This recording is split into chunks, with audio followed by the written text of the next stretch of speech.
Welcome back to IGN Live here at Gamescom 2018. I am joined by Gabe, who is a game director and chief creative officer for QC Games. You guys have a newly announced game, Breach. Can you tell us more about it? Sure, yeah. So Breach is, at its core, it's a co-op action RPG. We've got a few game modes. You can play it solo, you can play it co-op. We also have a versus game mode. But I think the best place to start is we have a pretty unique setting as well. It's a hybrid of a bunch of different genres, but we have a pretty unique setting. I'll give a little bit of the backstory. 70,000 years ago, the human population nearly went extinct. This is a true story, by the way. You can look it up on Google, and I cross-reference it with Wikipedia, so it's true. Perfect. That sounds like very reliable sources. Scientists, they have theories as to what happened, but at QC Games, we know what happened. Humanity coexisted with everything from mythology. Back then. And so they were sort of at the bottom of the food chain. They were on the brink of extinction, and there was a mysterious immortal who said, I want to save humanity, so I'm going to create a veil that's going to separate Earth into two parallel Earths, everything on mythology on one side and the Earth we know and we're sitting in here today. Yes. Fast forward to modern days, and he's like looking at humanity, wars, last couple hundred years, and he's like, maybe I was wrong about humanity. This was a mistake. So he's taking it down. He's taking the veil down. He's breaching the wall. You beat me to the punch. Sorry, I'm sorry. I took that from you. I was just so the excited. The shameless title in the pitch. Integration. Yes, there's a breach in the veil. He breached the veil. And now the two worlds are becoming one. So what that allows us to do is have some pretty cool different kind of levels and areas for the dungeon crawl to go through. Like I think we're taking a look at Tokyo here, and it's Tokyo City, sort of rooftops of Tokyo, the ground level of Tokyo, and there's a Japanese haunted forest that's just kind of springing up in the middle of Tokyo. And the players fight their way through it. They fight various demons and stuff, but they also fight a lot of things from mythology, like Onis, Onryos, Foo dogs, things like that from regional mythology, Asian mythology. There's a lot of things that can come out and kill you. That is what you're saying. Yes, a lot of different things, and we have a lot of different. So the thing is, we went across the globe. We went to different areas in the globe. Japan being one of them. We have a couple levels in Japan. We also have. We went to where you have to go when you're talking about conspiracy theory for ancient history.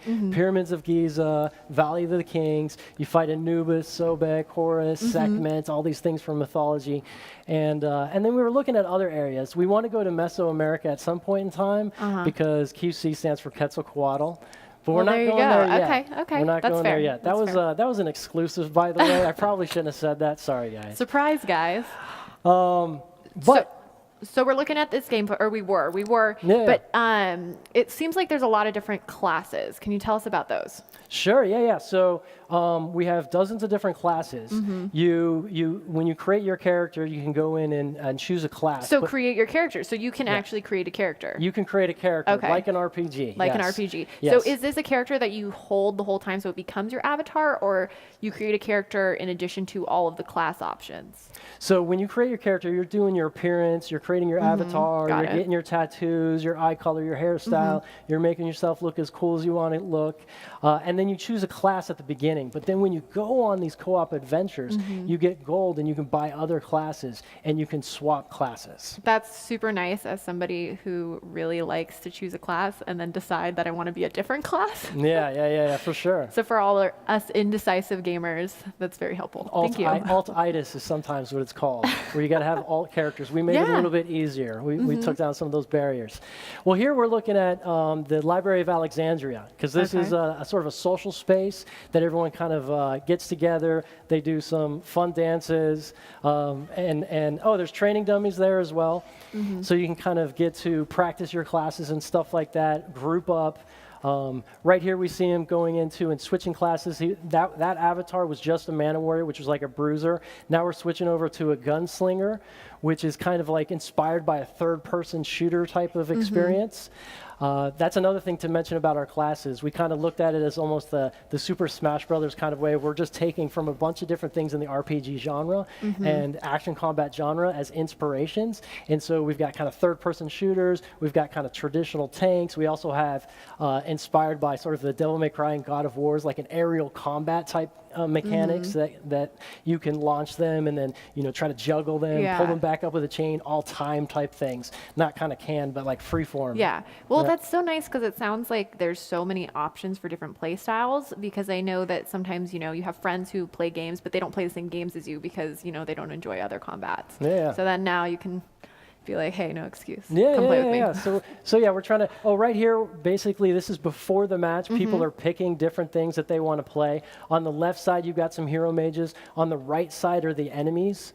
Got it. Now, there's sort of a cool thing. So every time you go into a match, there's different enemies that you encounter. So if you go into Tokyo, I think we're going to go into Tokyo here, you could be fighting one set of enemies one time, a different set of enemies another time. And so when you're in this screen, you'll see what you're coming up against. So you might want to choose, see, he can select all those different classes. You might want to choose a class based on what you're going up against. Got it. Yeah, so we kind of took part of that sort of counter picking thing, and that's you see in PvP a lot. I was just we going to say brought that. it into, because you can do that in solo mode, you can do it in PvE mode, and then we'll talk a little bit more about a versus mode in a bit.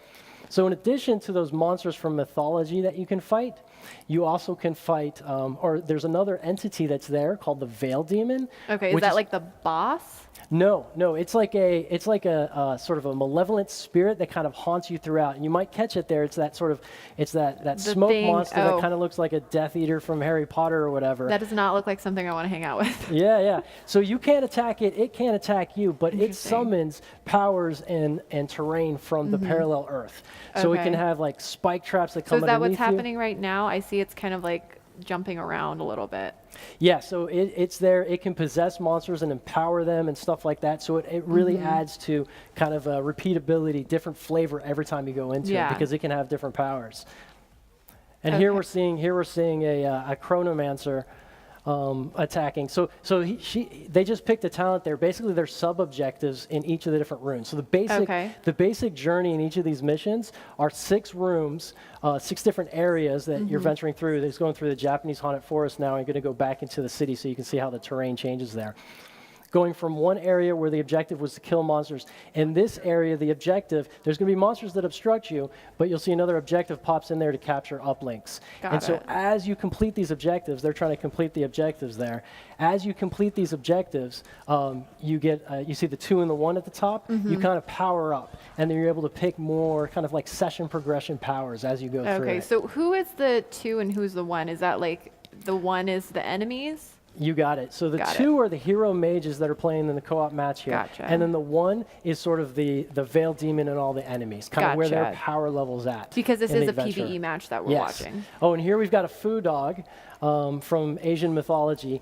And then the Nighthawk doing some aerial juggle there that tried to rescue the Chronomancer who just got hit by that Fu Dog.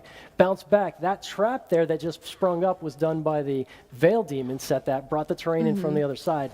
This Battle Mage, he's a heavy hitter, just hit it down, or she's a heavy hitter. But now the Fu Dog is like glowing. That means the Veil Demon's controlling it and now took out the Mana Warrior, and now the other person is reviving them. So it's kind of like Left 4 Dead, that you can revive each other and stuff like that. Cool. Now, of course, we can see this from the Veil Demon perspective because our other mode is versus mode. And in versus mode, like I could play the Veil Demon and you can play a hero, and then you have 3 AI heroes, so you and I can just kind of brawl it out in this thing. Or we can play against 2 buddies. You can do any kind of combination, 1v1, 1v2, 1v3, that kind of thing. Up to how many? Up to 4. Up to 4 heroes and 1 Veil Demon. So that's kind of like a fun alternate mode. Like the main mode is the co-op mode. Yeah. So, okay, I just want to clarify. This is not the Veil Demon. It is the Veil Demon possessing. You got it. You got it. Thanks for asking that. So you'll see now that the gunslinger's taking out this the Fu Dog, or trying to. They're teaming up on him, and you'll see in a moment here when the thing dies, there's the Veil Demon. Basically, the Veil Demon never dies. It's a smoke monster. Got it. And the last area I was telling you about is you fight the boss. This is a big Oni from Japanese mythology, but it's kind of our take on the Oni. So as far as abilities go, I know, let's get deeper into what it means to choose a class. Sure. Besides just weapons. Yeah. Well, you can see the 5 abilities down there for each of the different classes. So when you choose a class, you have 5 different abilities. This right here is the Chronomancer trying to get out of the way of the Oni. But you get these 5 abilities. Now, as you play each individual class has their own level. So when they complete this match, they'll level up a bit. And then as you level up your class, you're able to unlock some of those abilities and swap them with other abilities and other classes that you've earned. Oh, so in a way you can almost create a class. You can create your own class, more or less. So you're both creating a character and a class. Wow, that's a lot of customization. Yeah. So the idea was just to have sort of a fun kind of toolkit and playground and kind of unique replayability in various different modes. Solo, co-op, and a versus mode. So and in co-op, there's different difficulty modes, of course. Okay.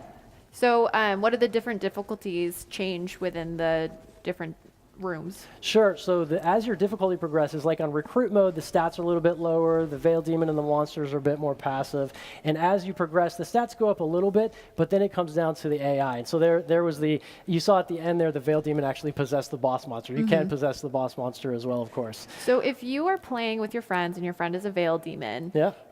Since the Veiled Demon can't die, how do they win? How do the heroes win? Their goal is to defeat the boss monster at the end.